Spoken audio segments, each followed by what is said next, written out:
the digital literacy and digital poverty is something that we've kind of managed to skate over until COVID hit. And it feels like it was something that was bubbling in the background along with so many other issues. We're bubbling in the background, but COVID has kind of really brought them to the fore. Is there anything that you feel has been done where you can go, actually, that's been a great, like, positive silver lining of this because the university is now doing XYZ? Is there anything like that that you feel?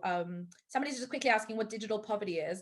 Digital poverty is this idea that somebody doesn't have the requisite digital capacity, so laptops or Wi-Fi capability, in order to participate in this kind of new world of ours. So just not having enough digital resource to do it. And often Wi-Fi is often a big issue, right? That universities can't solve so easily. So what are the positive things you feel that might come out of this, maybe? So we've done quite a lot of things. I would say to them, they have done a lot of great things. I say this all the time. We need to think about the positives as well. When the pandemic hit, they did quite a lot on sending Wi-Fi dongles out to students who don't have Wi-Fi connections. You can borrow laptops. We have a number of hardship funds. I think I was trying to share it on our social media this morning. I think there was 4 on the website. Um, Including the OFS one, which ends on the 19th of March. So if any of your students are eligible for that, make sure you tell them, remind them. So I think they have done a lot there. They've also done some work on digital literacy. Mhm. So this is something I need to pick back up. But working with the Centre of Technology for Enhanced Learning, how can students use digital literacy for not only themselves, so they can engage in online world, but also further in employability? Using Excel and Word and Teams has now become a prerequisite. So how can we have students who are equipped to deal with those when they go into the scary job looking world? That's something that's really come out of the US as well, is this idea of all these additional skills around your degree. So employability skills are changing because likely the real world is likely to be partially digital as well, probably for, the next X amount of time. So developing those skills is so crucial. We've had a lot of students who said a lot of super positive things about student services. We did a whole document about love for student services, who really do, have stepped up, but some universities perhaps haven't stepped up to the same level. But student support have always done their very best, and we send all of our love out to student support people who've been working incredibly, incredibly hard with it. You mentioned mental health, obviously, is a huge component of what's going on, and we obviously haven't seen we haven't seen the end of that anytime soon. Our survey that came out a few weeks ago was talking about 67% of students who were saying that finances are really negatively impacting an already tenuous, potentially mental health issue. Are you seeing that at King's? Um, I think that we have good channels for where people would go for issues. So we have, as you mentioned previously, the Money Mentor Project, which is great and very close to my heart. I did it for all 3 years of my degree, so very strong. It's in my manifesto as well. Improving financial literacy. I think mainly because finances don't just affect mental health. I've heard it more down the I can't study. So it also is affecting a number of different students. So we talk about students who can't find part-time jobs, but there's also students whose parents are on furlough. If you're getting 80% of your income and it's already tight, that can cause additional strain. And then perhaps thinking, oh, I need to find a job on top of it. All these things come together. But I think a lot of people have also looked at becoming more entrepreneurial, starting up that side hustle, which is always good to see, improving skills that way. I think there are a number of students who are struggling. But what I wonder most about is not the students who do reach out to us, but the ones who don't have the ability to reach out to us.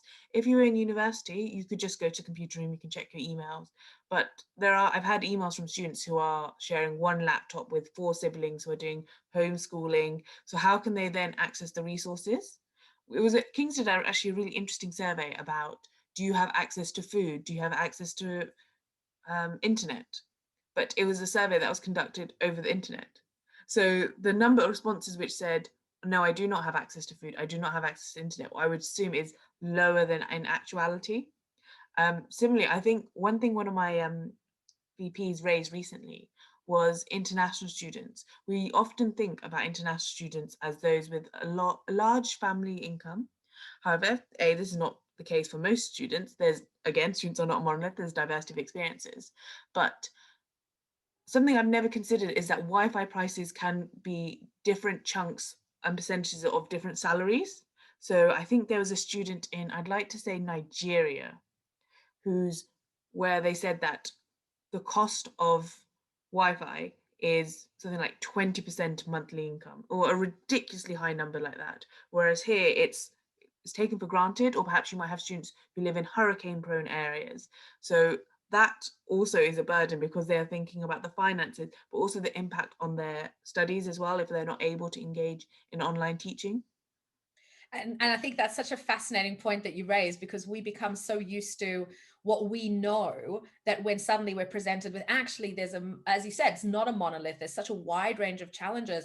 How can, I mean, the fabulously passionate people that we are so privileged to work with, who are always looking for ways to, you know, to help, how can, given limited resource and limited time, how can you address everyone while still only having limited, it would be so much easier if everyone had the same problem, right? So given that people don't have the same problem and are facing different ways, how do you think that student support can kind of service as many people as possible with a wide range of you know, of challenges and experiences, as you said, whilst having such limited resource in order to do that? Any suggestions or thoughts? I think something that's really important and something I've been reviewing constantly this year is student voice. How are we getting the feedback from students? Because if we didn't get this feedback, we wouldn't know that there's a problem.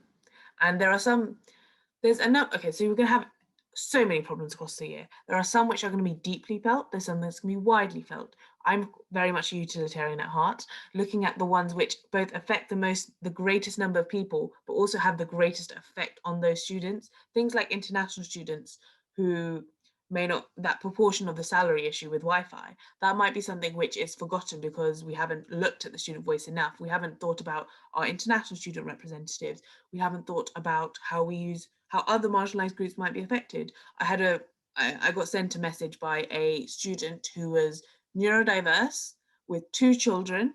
Their partner had been put on furlough and had normally had two jobs, so they were very stretched. But also think about the intersectionality. How do we have representatives for those structures? Students' unions, shameless plug, normally have quite good representative structures. Our international students officer, for example, is amazing and is constantly raising issues with us that we're saying, oh, this X issue is happening with it. Okay, great, thank you for telling us. Let us tell the university, and then the university will say, oh, okay, yes, we have seen this before. Oh, we haven't. Maybe we should consider that further. Looking at other groups such as, again, when I say widely felt plus deeply felt, there are students such as care experience students who might not have that support at home or may have to stay in term time accommodation.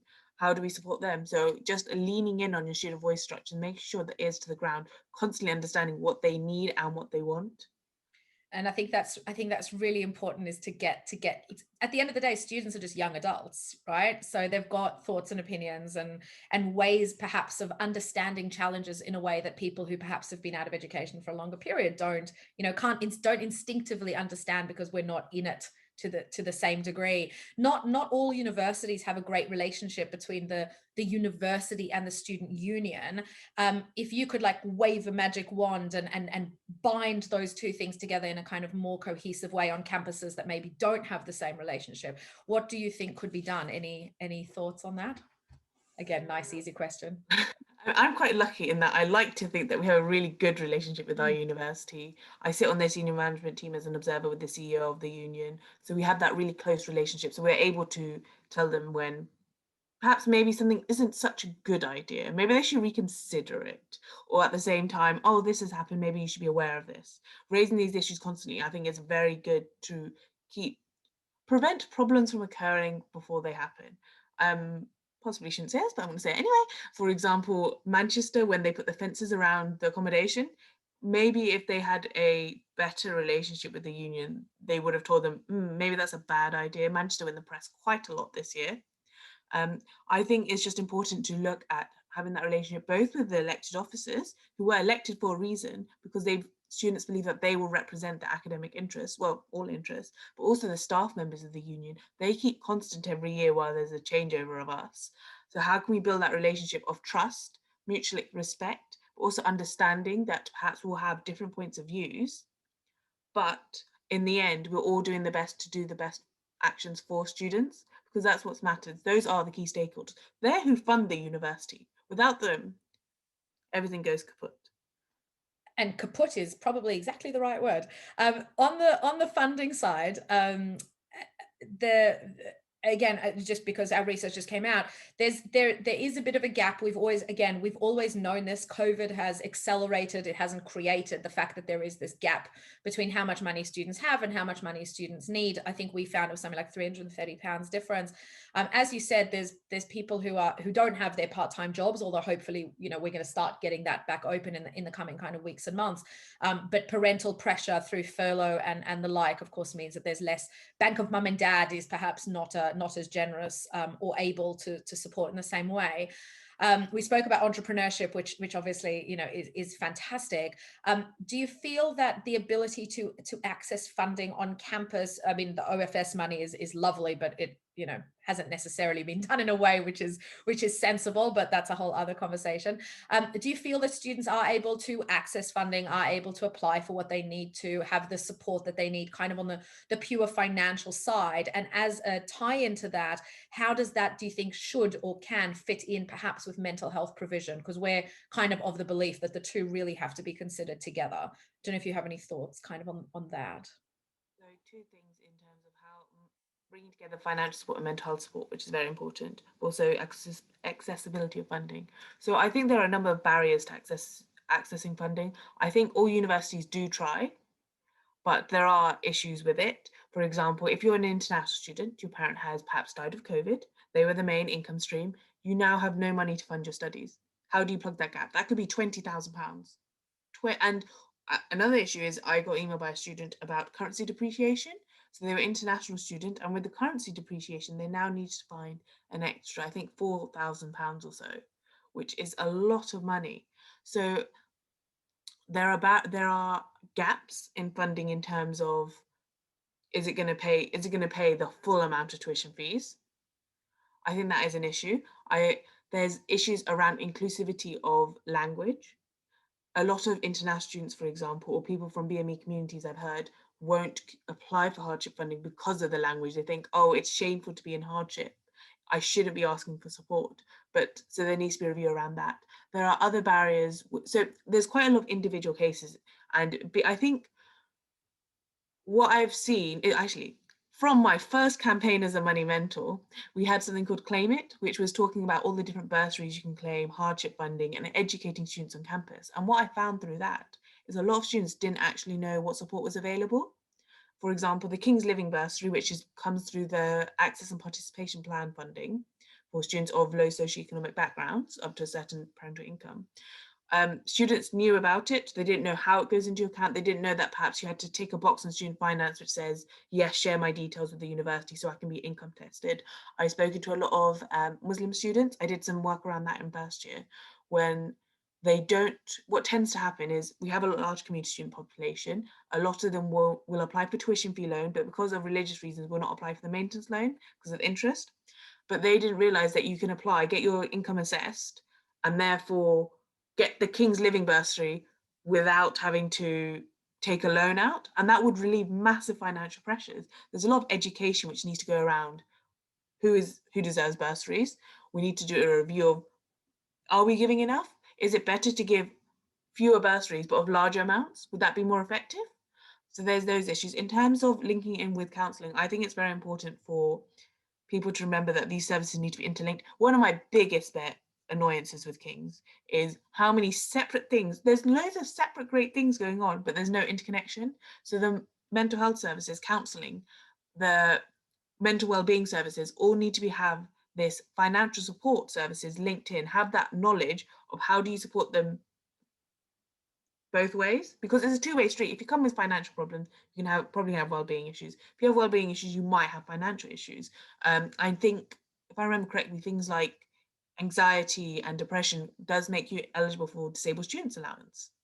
So having those cross links is so important, because if you're more likely to develop a condition because of the other one, if you can solve one issue before it becomes serious enough, that is a real positive. And I think King's is doing it well. In the Money Mentor project, we have positive, it's quite funny, I was reflecting on the fact that a lot of my manifesto is peer support, but Money Mentors is peer support. KCLSU has Positive Peers, which provide peer positive wellbeing support. And working together, they worked on National Student Money Week so that these two things are interlinked. People understand that, yes, wellbeing is linked to mental health. Well-being is linked to financial issues. And if you solve your financial issues, maybe that will alleviate some of your pressures on your finances, And your I mean, well-being. it's so gratifying to hear, because we keep saying, like, you can't have one without the other. It's very difficult to talk about. And again, I think there's something COVID has bubbled up to the surface, is that actually people are a lot more fragile financially than we thought that they were. And now we've got this mental health kind of crisis, which we believe is kind of coming. And as you said, the impact of that on things like isolation, concentrating, and then the sort of the extreme end around self-harm, and kind of the awful, horrible kind of direction that, things that can happen at that end of the spectrum. And communication, I think, is the one thing that hopefully we've all learned during this crisis, is that communication and language is so important. Because I like the claim it, because it's got such a different, it's more about, this is something that you can have, rather than this is something that you're in trouble with. And sometimes the nuance of language and messaging can be so fundamental, and obviously tying things up. If anyone anyone on the call has any questions for Salma, she's clearly got a lot of thoughts and opinions, so do chuck some questions on. One thing that I'm curious about, Salma, while people rack their brains for what they'd like to ask, what do you think that the sector perhaps isn't paying enough attention to? Because the scattergun kind of approach, and again, this is not the fault of anyone on this call, this is very much a kind of sector-wide kind of challenge because of historical reasons, is a little bit more kind of isolated silos. Are there any things that you feel are not being addressed, or should be addressed, or not being tied up in a way that they should be, insofar as student support is concerned? I think, well, I think at this year especially, we had a barrage. I remember there was a day when we had a barrage of different governmental policies, including freedom of expression. Um, and it's quite interesting as we speak with different people about. So I try and meet up with the other Russell Group SU presidents quite regularly, and then we discuss different issues which are on mind. And it's interesting to see how different people have different thought processes on what is important, not even what is important, what they have seen as affecting their students. If they're a postgraduate research student, if you're president of a graduate students association, they have issues around UKRI funding, extending that. How do we get support PhD students? They are often quite forgotten now for PhD students. They have issues with funding and well-being and support, but how do we link that together? I think there's a lot of things which I hope will have quick fixes. I was talking to King's Audit the other day about how we could support disabled students better. Maybe we can look through UCAS so that when you come in, you get, and it's not just for disabled students, it could be for students from any background. When you come in, disability services contact you, and from that, magically, residences know you have a disability and will ask you, you get the support you need. You get issues with exam support, your personal tutor will know, and that way everything is joined up. I think that is what we're missing, the joining up, the holistic care, because there's so many people doing great stuff in different parts, especially King's. Yes, we have 9 faculties, and quite often you can see that work is duplicated, or perhaps one faculty is doing it and then another faculty thinks, oh, we perhaps don't need it, it's not as important. And how do all these mindsets link together, such as, what else is an issue? Decolonization. Decolonization curriculum is always an issue in every faculty. How does this link to the BME attainment gap, particularly of our Black students? Why is that wider? How can we make that smaller? And perhaps this is due to having a different socioeconomic background, and therefore you have to get a part-time job and support yourself in studying. So it's about looking at it from a holistic perspective to see what are the issues, and also intersectionality is something I think we quite often miss out on. If you have a student who is perhaps from a widening participation background, is Black, is female, they're going to have so many barriers to them. So how do we make sure that each barrier is systematically broken so they can attain the best they can? Yeah, and I think again, I feel like I could talk to you the whole day, because there's so many different things there. But I do feel that the attainment gap, and it's something we talk about a lot at Blackbullion in the company, is that the financial concerns will often amplify those challenges. So if you are, if you come from a middle class background, and money is, not easy, but it's not as difficult, and mum and dad can bail you out with certain things, then actually some of the challenges during COVID might have been a bit easier because you could lean on mum and dad. There was a bit more money there, which means that you could focus on your studies. Whereas if you were perhaps coming from an already more disadvantaged background, and then there was the loss of money, then that gap actually has widened quite dramatically because of, a £300 a month difference, for example, which, for most people around the room, we'd kind of think £300 is money, but it's not the kind of level of catastrophic money that should mean that somebody has now kind of, jettisoned their education because of that. And how do we help bridge that? And this is where we feel like university funding can obviously play a big role. Hopefully COVID going away and giving people back their part-time jobs can have a big role, but that communication and bringing people together just seems to be such a fundamental, we keep coming back to it, it's the same theme over and over again: more communication with more people doing different things, bringing different voices to the table.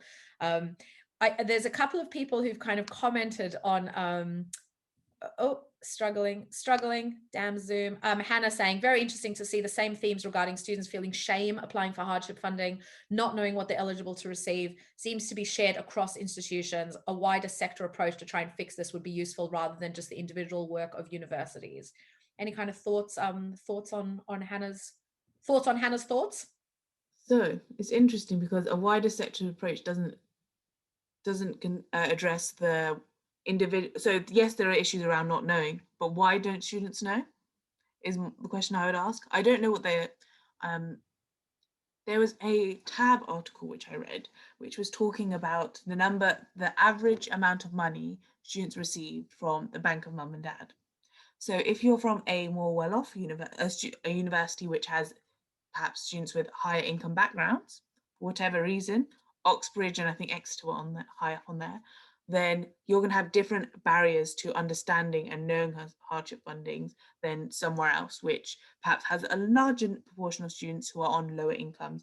I think anecdotally, it sounds like these universities are the ones with a high proportion of commuter students. And they're going to have different issues around transport costs compared to someone who, well, it could be in London as well. The high accommodation costs in London. There's also this issue around how do we engage students physically? As a money mentor, I saw on stores, it's good to get people engaged and they think, yes, that's good. But are they going to remember that in 6 months' time when perhaps they need that hardship funding? Maybe not. So I think there is needed for a wider sector approach. Perhaps as soon as you come into university, you're told, here are the issues. But this is also something that is addressed on open days. When I've done open days before, people will come up to you and ask you about the bursaries. They'll ask you about the financial support. Those are the people who think ahead. But generally, I think it's people who do not think that far ahead, which are the ones who need the support most. So how can you reach them? Yeah, it's the people who need it that don't get it, and the people who know it who will ask all the questions. And we see that when we have student webinars that we host every week around financial planning and mortgages and credit scores, and it always falls into two categories. There are the students who really don't know and want to learn, and then there are the students that totally get how the system works and want to amplify their knowledge. And so the question is, how do you reach more of that first group? And one of the things that we've been kind of looking at is in terms of funding, as you said, 9 different faculties, probably, maybe not at King's, but different universities will have pots of money available to each of those faculties. So if you are to go down kind of that route, you're a woman who is Black, who is studying engineering, who is a single parent, for example, there's probably some pots of money that you could apply for, but they're in this school and you didn't know that, and how do you find it? And so it's even like the lowest hanging fruit we see, centralizing some of the stuff on campus. And so, that's part of what we're working on, but also preparing people before they arrive on campus. It's a kind of old school, the more prepared you are, the more likely you are to kind of know what you need to know. Lisa's asking, do you think there's enough collaboration with student services, mental health support, and the financial team? So I would say in King's, yes, but that's because, so the way ours is structured is it's student support and wellbeing is under someone, and in that team, the direct reports are money and advice, money and housing, but let's see if I get this right, but also the mental health services. So I like to think that they have quite good collaboration. If we're then talking about my other gripes with Kings, which is such as their financial control team, maybe not as much. I don't think they have as much collaboration with the mental health support services as I would like to think. I think there needs to be a lot of faculties do wellbeing stuff, and a lot of faculties, when I talk to them about, such as Money Mentors, they're, oh, that's a great project, I didn't know about it. So it's making sure that everyone knows everything, which is so hard in an institution such as King's, but we're getting there, we'll get there. I think it does come down to something which I really wanted to do for students is when they come into university, have a one-pager of, if I have this issue, this is the person I go to. If I have an issue with academic misconduct, I can go to KCLSU Advice. If I have an issue with my finances, I can go to this team. And that way, instead of getting 300 pages at Freshers Fair, which you're going to throw away in recycling 2 years later, you have one page which, once you get it, it's in your brain and you know who to go to. And it's just, oh, it'll make life so much easier. Yeah, but I think that that's a great, one of the things that we always try to do in these sessions is to give people some really practical suggestions and practical ideas that people can take away. And the idea of a one pager that can be stuck on a fridge. So regardless, we used to have this with poisons control, right? If you've swallowed something, call these people. If you've got this problem, call these people. And that sounds like a really practical thing that I would imagine a lot of people, there we go, Lisa, a lot of people are going to be scribbling that away going, can we produce a one pager instruction manual for students? That's fantastic. Do we have any other questions or thoughts? Of people madly scribbling down some ideas? Salma is a fountain of information, and she is here for you to drain her brain, which we like to do. Melissa from De Montfort, should students from families with high HHI receive hardship funds when the parents don't support them? So I have many opinions on this. This is something I've been talking about for so long. So I went to a grammar school. I went to a school had a large number of students because it's a grammar school with a higher socioeconomic background. But what I then experienced is a lot of these students, all girls by the way, a lot of my friends would then, when they're looking at where they can go for university, this is so much influenced by the fact that their maintenance loan is lower than those people who would have, well, used to get the maintenance grant. So they didn't even, so a great example, my best friend, really clever, she got into Oxford for chemistry undergrad, is now doing a PhD at Cambridge. She didn't even look at applying to London because she said, I can't afford it. Which I think is just really sad, the fact that these students have to limit their potential. I know and it's not an isolated incident. A lot of my friends did not even look at London because they thought, I can't afford it. I'm not going to get the support. I'm being judged on my parents' income. But what this also does not take into account is perhaps you have more siblings. I know someone who had 7 siblings, and I think she was going to be the 3rd or 4th child who's going to be in university at the same time. Yes, they had a higher income background, but does that mean that their parents can support it? I think the student finance system is broken and it needs to be addressed, and that's another issue. But I think they should definitely get the same hardship funding. Just because a student has a higher income, that does not mean that their parents will give them the money. When in my personal tutor group, when I joined university, there was a student who was, I think he was 23, and he started another degree. But because of the way student finance works, you are still based on your parents' income, even though he didn't get any money from his parents.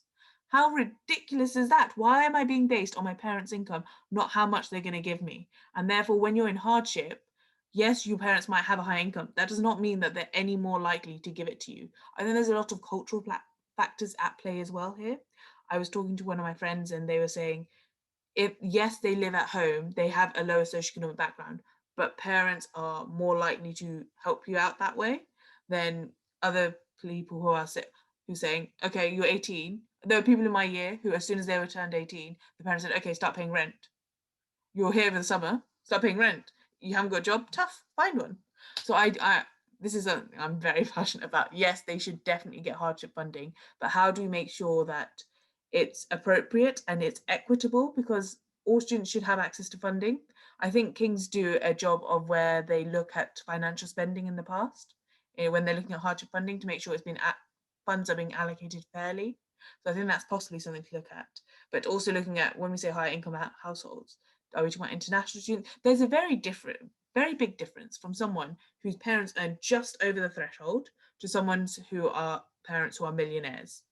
If someone's a millionaire, maybe their children shouldn't get hardship funding because their parents can afford it. But if you're 42,000 and your parents have 6 kids and you're the third child in university, yes, you should absolutely be able to be eligible for hardship funding. I think that there's I love the passion. I don't think there's anybody in this call that thinks that student finance isn't broken. So it is definitely something that, again, as a country, we need to be addressing. What do we believe the value is of higher education for young people? And then how do we ensure that it can happen? And God forbid we head down the American route that we are, that we've kind of seen. So I think there are some really big questions that need to be asked and some really big discussions that need to be had if only the government would pull in people who know and are passionate. But that's a conversation we can definitely have offline. We're going to take this last question because I'm conscious of the time.